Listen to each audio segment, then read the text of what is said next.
Welcome back, folks. We're here at the Midwest Open, and we've got the 11 o'clock line about to start, and I am standing here with longtime pro, Mr. Joe Kapp. Joe, I've known you for a few years. You've been with Hoyt for as long as I've ever known you. You are one of the lucky few to have the new Podium X. I want to go over with you what your setup is for the What's a Pro shooting, kind of what you're running now. Are you going to be running this in the future? I just want to go over the whole thing, so let's start with the obvious, the teal blue. I think it's the electric teal, correct? Yes. What is this bow, and talk to me a little bit about it. Okay, this is the Podium 37, and yeah, you're right about the teal. Wow, what a great color. You know, as soon as I pulled this thing out of the box, I thought, all right, man, I nailed this thing. Yeah. So, you know, we got that going on the color. The adjustable cable guard here. What have you done with it? Because I haven't messed with mine at all. Okay, well, what I did on as far as I mean, if we want to start out at the beginning here as far as what I did with it, you know, I put some first string cable and strings on it. You know, I tell you, I set the top cam, I set the lean on it, and once I got that straight, I mean, this thing is perfect. All right, I want to ask you about your top lean, because when I get mine out of the box, the first thing I do is I run that bare shaft down the top cam and I check it. How do you like to run yours? I am running mine to where my bare shaft is kind of coming in conjunction with where my D-loop is at. So it's like at a 1 degree. I know a lot of guys that run it absolutely parallel. How do you run yours? Well, I set it up exactly parallel. Okay. I haven't tried any other way, really.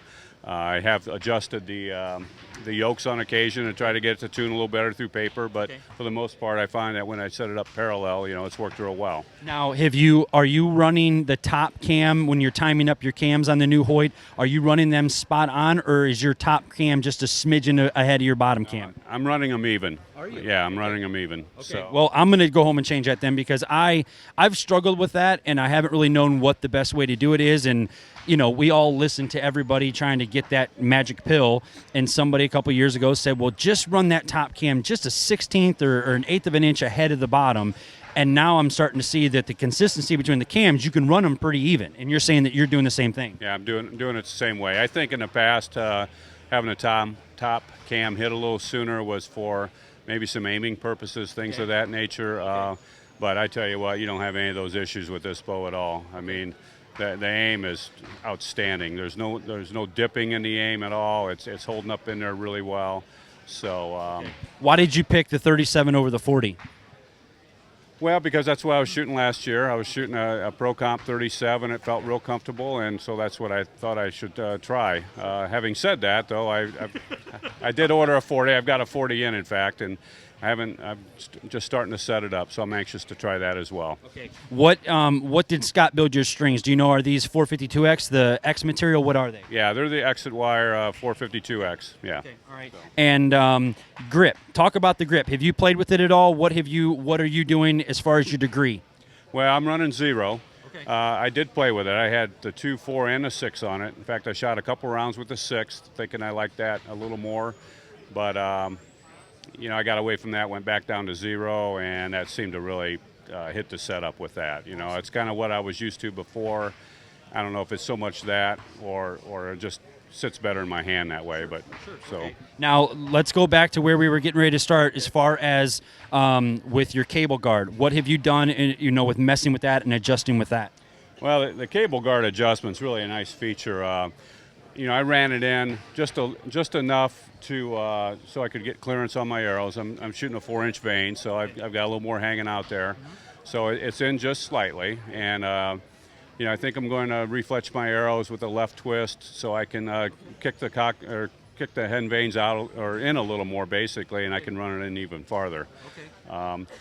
The cable guard adjustment itself is really nice. It's a 2-set screw adjustment. It's got it's indexed, so you can feel the clicks on it. It's a real positive lock, so really nice. This thing's a lot like what we're used to with our stabilizers and being able to feel those, knowing that we have them exactly the same. Exactly, yeah. Okay.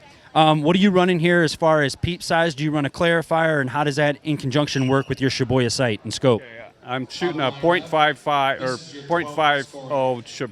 Actually, it's a Sherlock scope. Okay. But I'm shooting a .55 Sherlock lens. Okay. My peep itself is 3/30 seconds. Okay. And that's pretty small for a senior. Well, I see where It you're is. going with it. Actually, I've got a 64th in my pocket just in case, you know. So, anyway, He's Joe Kapp. He has that. so and it seems to give me a very clear picture. Okay. All right. Are you, when you're looking through that peep size, are you eliminating some of the target face, or are you seeing the entire target face? And are you seeing your entire scope housing? I'm seeing in my entire scope housing. You know, I can see around that pretty well. It helps me center up pretty well. Okay. I'm shooting a 29 millimeter scope housing, so it's a little bit smaller. You know, if I shot something bigger, it wouldn't center. I probably wouldn't be able to see the outside of it with a small peep like that. Gotcha. Okay. So as far as what I see on the target, you know, I see outside the blue on the 300 round, but not a ton. I can't see any of the other spots at all. So. Gotcha. Okay. All right. Now you've got something interesting here, and there's only one other place I've ever seen this, and that is your torqueless D loop. Is that from Mr. Griv himself, or is that something that you knew of before we ever saw that video? Well, back when I first went to a D loop, which was probably late 90s. I actually talked with Dave Cousins at the time. He said that he had better luck with grouping and so forth with the loop under. So, and I tried it both ways at that time, and I definitely had better grouping. And I was, you know, shooting outdoors at 65 yards, and definitely noticed an improvement. So, you know, and all my biggest wins, all my best scores have all been with the loop under. They just have. When I started looking back at some of the best I've ever shot, it's been with that kind of setup. I shot that way, so I kind of went back to it last summer. You know, I'm not an engineer. I don't know exactly all the theories behind it, but my theory is that you need down pressure on that rest. I think that, you know, you need that rest to guide the arrow, and I think that when you you know, on a little bit of a flaky shot, flaky release, whatever, maybe that rest holds that arrow in place or guides it better. So, I mean, that's my theory behind it. It really tunes well that way. I like the anchor that way. So, I'm with it for now. As far as the torqueless part of it, buddy of mine, Scott Turner, made those up for me. So they take I don't know, 15, 20 minutes or longer a piece to make. So I got to be nice to him to get as many of those as I can. But awesome. What are you doing for your rest? Rest, I'm shooting the best launcher, 10 thousandths blade. Okay. Try to set it up about a 45-degree angle. Okay. And I'm shooting a spot hog edge. I think the best adjustable rest on the market. You've got, you know, fine tuning up and down, back and forth. And with the edge, you can even adjust your the angle of the blade one click at a time. Total adjustability. There's nothing you have to loosen up on the right or left or up or down. And, you know, especially outdoors when you're group shooting and so forth, it's nice to go down and be able to move that thing just a hex or so and really get that group tightened up. So that's why I shoot that. Okay. Talk to me about your bar setup as far as what the length is you're running out front, weight, and then your length out the back. I'm shooting a Doinker setup, a Stremo on this particular bow. Are these the Platinums by Doinker? Yes. And I'm shooting 28 inches out the front, 15 out the back. I played around with different positions on the back bar as far as it mounted to the bottom of the bow or mounted behind the stabilizer. And really for me, it works better behind the stabilizer. You know, I just kind of like the feel of the bow better. I like the way it aims, like the way it holds. So I'll have to mess with that because on my hunting bow, it's always out the front. But then I get the tournament bow, and I'm like, well, I mean, it's the cool thing to do, mount it back here. And it never really feels the way the hunting bow is, and it's good to see you know, because not every bow manufacturer out there has these available. So I don't want to see you guys beat yourself up of, you know, tapping holes in your brand new risers if your bow doesn't come with it. There's pros that are still mounting it right off of their front bar. So don't eliminate that and think that you're already at a disadvantage without having that, because it's still, you found it that it works for you mounting it right off the front. Yeah, I did. What I noticed on the bottom, and it was just me and my setup or maybe the way I grip the bow, but I noticed that with it on the bottom, I got a little more kicking, like the bow wanted to kick up, and I just didn't like the way that felt. So with it on the front, the bow seems to jump out a little bit straighter for me, and it's just more comfortable. Awesome. All right, we'll fly through here real quick with the rest of your stuff before you got to go shoot. Tell me about what sight you're using here real quick. I'm shooting a Shibuya sight, and it's a great sight. The adjustment on it, it's a carbon rod. It's really lightweight. really exact clicks.